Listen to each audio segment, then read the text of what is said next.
I'm Drew Stevenson, and this is a lecture for my professional responsibility class, or for MPRE prep. We're going to be talking about ABA Model Rule 5.6, which covers restrictions on the right to practice law.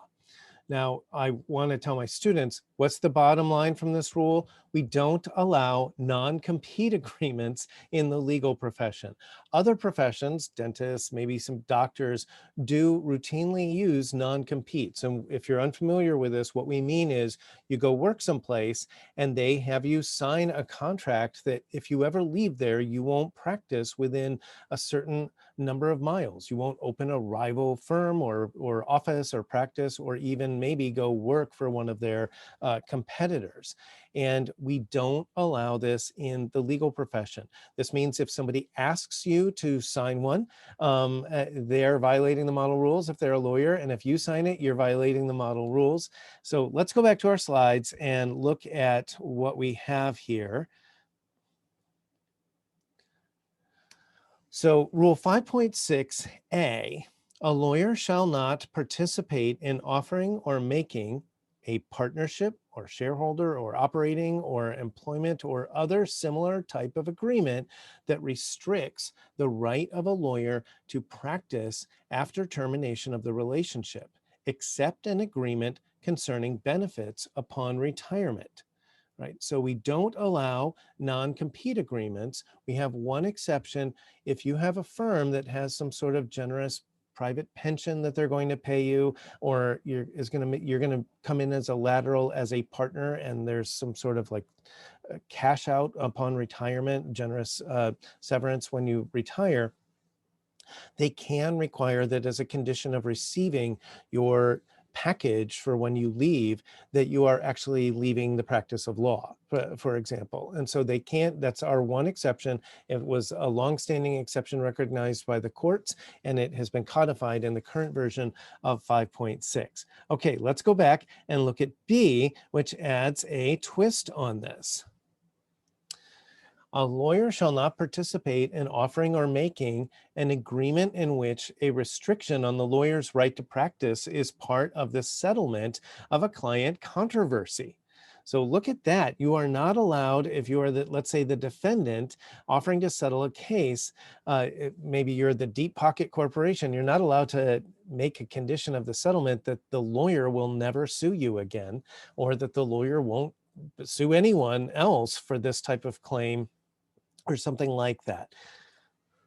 And of course, you know that people would be tempted to do that. If you have a big company, we'll call it conglomerate corporation, that gets sued a lot, then at some point it would have occurred to them, maybe we could get rid of a lot of the plaintiff's lawyers if we basically have them contractually sign, we'll offer a generous settlement and ask them to sign that they won't sue us again, and eventually plaintiffs won't be able to find lawyers who are still available to sue us. And so you're not allowed to agree with that. It would be a violation for you to do it, and it's a violation for the lawyer on the other side to ask, right? And so now there are a couple of ABA ethics opinions here from the 90s that, believe it or not, are actually matter. The MPRE in recent years has been asking more questions about Rule 5.6. And we have a problem actually that where a lot of companies that outsource legal work, banks, big banks, and insurance companies, right? The insurance companies hire lots of lawyers to do cases for their policyholders. And banks hire lawyers to do mortgage foreclosures, for example. And so what they've been doing is saying, as a condition of getting a contract with us, you have to agree that you're not going to ever represent someone against us, or others of these types of guidance documents that they have lawyers sign say you also can't represent our competitors, our market rivals. So there's a couple variations on these.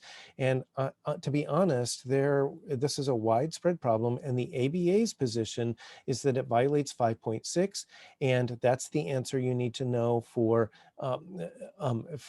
the MPRE. So in 1994, they put out Ethics Opinion 381 that said a prohibition in a retainer or employment agreement for counsel for a corporation representing anyone against the corporation in the future that prohibited that is an impermissible restriction on the right to practice, which may not be demanded or accepted by a lawyer without violating 5.6. So if you're going to go work as in-house counsel at a large corporation, they can't ask you to sign a contract that you will never represent anyone who is suing the corporation in the future after you leave. And the ABA recently has started to take the position that this also applies to contract work, not just full-time employees in the legal department. Okay, I'm just going to hit the highlights for this ethics opinion, again, because it's been popping up on the MPRE in recent years. So these types of restrictions would actually have the effect of prohibiting the lawyers involved from representing others in any matter adverse to the corporation, even if that matter were unrelated to any representation of the corporation in which the lawyers had actually been involved. So these proposed restrictions, again, this is ABA Formal Ethics Opinion 381 from 1994. These types of agreements that companies have been asking lawyers to sign in order to work as in-house counsel or as outside counsel appear at first blush simply to incorporate into a retention or employment agreement an expanded view of the principles of Rule 1.9. So just for my students, remember 1.9 is our conflicts of interest rule for former clients. And it's a little different than the other conflicts rules about when you're allowed to sue someone you used to represent. And the bottom line is, do you have information that's going to be relevant in the new matter, or is it the same or a substantially related matter? Otherwise, you actually can sue a former client from, let's say, years ago on behalf of a new client. And what the companies were trying to do was make this more like permanent, right? So it doesn't just apply to the legal work you actually did, which 1.9 would cover, but would apply to anything. So by prohibiting future adverse representations in unrelated matters, the restrictions run afoul of 5.6a. The next year, they came out with another one to answer the question of what about the government? So can the government ask for this when they settle a case? And we'd actually had a couple of cases come up where the government was saying that 5.6 didn't apply to them when they were settling cases like civil rights cases.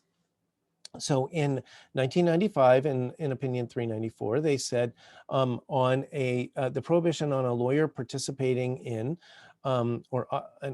making an agreement in which a restriction on the lawyer's right to practice is part of the settlement of a controversy applies not only where the controversy is between the private parties, but also where a party is a government entity. And they give an example. So let's say that a lawyer has been litigating against a government entity. The actual case that came up was a lawyer who brought a lawsuit on behalf of prisoners in a prison that had inhumane conditions in a state out west. And the state decided to settle and to improve conditions in that prison, but they wanted a contractual agreement from the lawyer that he wouldn't sue again or would turn over all the files so that the lawyer would have to start from scratch again if he was going to represent inmates in other prisons. So the agency proposed a settlement that's very favorable to the lawyer's client, of course, but that is conditioned on the lawyers agreeing not to represent any similarly situated parties against the same agency in the future, whether that's the Department of Corrections or it could be another government agency. And so the question turned specifically on the final phrase of 5.6b, which says between private parties. And the government was saying that they're not a private party, they're a public entity. So in light of the circumstance that one of the parties involved here is a government entity, in ordinary parlance, they wouldn't be considered a private party.